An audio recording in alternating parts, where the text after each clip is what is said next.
ಸಿದ್ಧ ಮತ್ತು ಆಯುರ್ವೇದ ವೈದ್ಯರ ನಡುವಿನ ವಾಗ್ವಾದ. ಕಳೆದ ಶತಮಾನಗಳಲ್ಲಿ ವಿಜ್ಞಾನವು ಬೃಹತ್ತಾದ ಪ್ರಗತಿಯನ್ನು ಪಡೆಯಿತು. ಅವು ಕೆಮಿಸ್ಟ್ರಿ, ಫಿಸಿಕ್ಸ್, ಜುವಾಲಜಿ, ಬಾಟನಿ ಮತ್ತು ಇನ್ನಿತರೆ ವಿಜ್ಞಾನದ ವಿಭಾಗಗಳಲ್ಲಿ ಹೊಸ ಸತ್ಯವನ್ನು ಕಂಡುಕೊಳ್ಳಲು ಸಂಶೋಧನೆಗಳನ್ನು ಕೈಗೊಂಡರು ಮತ್ತು ಔದ್ಯೋಗಿಕ ತಂತ್ರಜ್ಞಾನವನ್ನು ಕಂಡುಹಿಡಿದರು. ಆ ತಂತ್ರಜ್ಞಾನವನ್ನು ಬಳಸಿಕೊಂಡು ಅಲೋಪತಿ ಔಷಧಿಗಳು ನಿರಂತರವಾಗಿ ಬೆಳೆಯತೊಡಗಿತು. ಆದರೆ ಸಿದ್ಧ, ಆಯುರ್ವೇದ ಮತ್ತು ಯುನಾನಿ ಪದ್ಧತಿ 100 ವರ್ಷಗಳ ಹಿಂದೆ ಇದ್ದ ಪರಿಸ್ಥಿತಿಯಲ್ಲಿಯೇ ಈಗಲೂ ಇದೆ.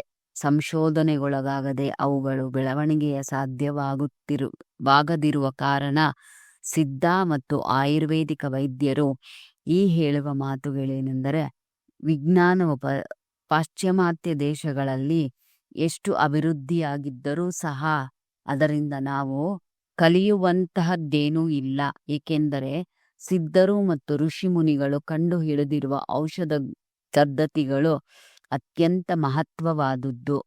ಅಂದು ಆ ವಿಜ್ಞಾನಿಗಳು ಕಂಡುಕೊಂಡಿರುವ ಸತ್ಯವನ್ನು ನಮ್ಮ ಪೂರ್ವಜರು 1000 ವರ್ಷಗಳ ಹಿಂದೆಯೇ ಯಾವುದೇ ತಂತ್ರಜ್ಞಾನದ ಸಹಾಯವಿಲ್ಲದೆ ತಮ್ಮ ಸೂಕ್ಷ್ಮ ಗ್ರಹಿಕೆಯಿಂದ ಅರ್ಥೈಸಿಕೊಂಡು ಮನುಕುಲದ ಒಳಿತಿಗಾಗಿ ಸಂಗ್ರಹಿಸುತ್ತಿದ್ದಾರೆ. ಅಂದು ಅವರು ಸಂಗ್ರಹಿಸಿಡಲು ಮರೆತ ವಿಚಾರಗಳನ್ನು ಇಂದಿನ ವಿಜ್ಞಾನಿಗಳು ಆಧುನಿಕ ತಂತ್ರಜ್ಞಾನವನ್ನು ಬಳಸಿಕೊಂಡು ಕಂಡುಹಿಡಿಯುತ್ತಿದ್ದಾರೆ. ಅಂದರೆ ಇದನ್ನು ಪೂರ್ವ ಸತ್ಯವೆಂದು ಒಪ್ಪಲಾಗುವುದಿಲ್ಲ. ಏಕೆಂದರೆ ವೈದ್ಯರು ಸಂಶೋಧನೆಗಳಿಂದ ಹೊರಬಂದ ಸತ್ಯವನ್ನು ಆಯಾ ಪ್ರಸ್ತುತ ವಿದ್ಯಮಾನಕ್ಕಷ್ಟೇ ಸತ್ಯವಾಗಿದ್ದು, ಕಾಲ ಸರಿದಂತೆ ಅವುಗಳು ತಮ್ಮ ಸತ್ಯ ಕಳೆದುಕೊಳ್ಳುತ್ತದೆ. ಅದೇ ವಿಚಾರದಲ್ಲಿ ಹೊಸದೊಂದು ಸತ್ಯ ಹುಟ್ಟುಕೊಳ್ಳುತ್ತದೆ. ಅದರಿಂದ ವೈಜ್ಞಾನಿಕ ಸಂಶೋಧನೆಗಳಿಂದ ಹೊರಬರುವ ಹೊಸ ಸಿದ್ಧಾಂತಗಳ ಮೇಲೆ ಭರವಸೆ ಇಡಲಾಗುವುದಿಲ್ಲ. ನಮ್ಮ ಔಷಧ ಪದ್ಧತಿಯಲ್ಲಿ ಮೇಲೆ ಹೇಳಿರುವ ರೀತಿಯಲ್ಲಿ ಅಸ್ಥಿರತೆ ಇಲ್ಲ.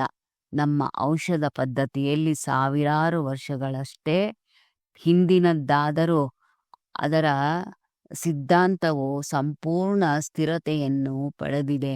ಏಕೆಂದರೆ ಸಿದ್ಧಾಂತವನ್ನು ನಿರೂಪಿಸುತ್ತಿರುವುದು ಸಾಮಾನ್ಯ ಜನರಲ್ಲ, ತಮ್ಮ ಅಪೂರ್ವ ಜೀವನದ ಅನುಭವದಿಂದ ಕಂಡುಕೊಂಡ ಸತ್ಯದ ಮೂಲಕ ತತ್ವ ಪ್ರತಿಪಾದಿಸಿದ ಮಹಾತ್ಮರು ಹಾಗೂ ಸಂತರು. ಇವರು 1000 ಮೈಲಿಗಳ ಆಚೆ ಇರುವ ಆಕಾಶದಲ್ಲಿ ಸೂರ್ಯನು ಸುತ್ತಲೂ ಸುತ್ತುವ ಗ್ರಹಗಳ ಪಥವನ್ನು ಲೆಕ್ಕಾಚಾರ ಮಾಡಿ ಟೆಲಿಸ್ಕೋಪ್ ಸಹಾಯವಿಲ್ಲದೆ ಕಂಡುಹಿಡಿದಿರುವರು.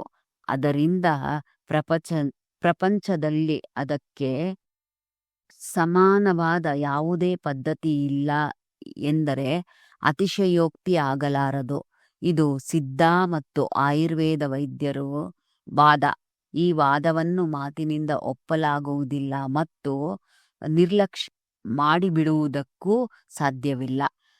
ಚಿಂತನ ಮಂಥನಗಳಿಂದಲೂ ಸಂಶೋಧನೆಗಳಿಂದಲೂ ಸತ್ಯ ಗ್ರಹಿಸಬೇಕಾದಷ್ಟೇ.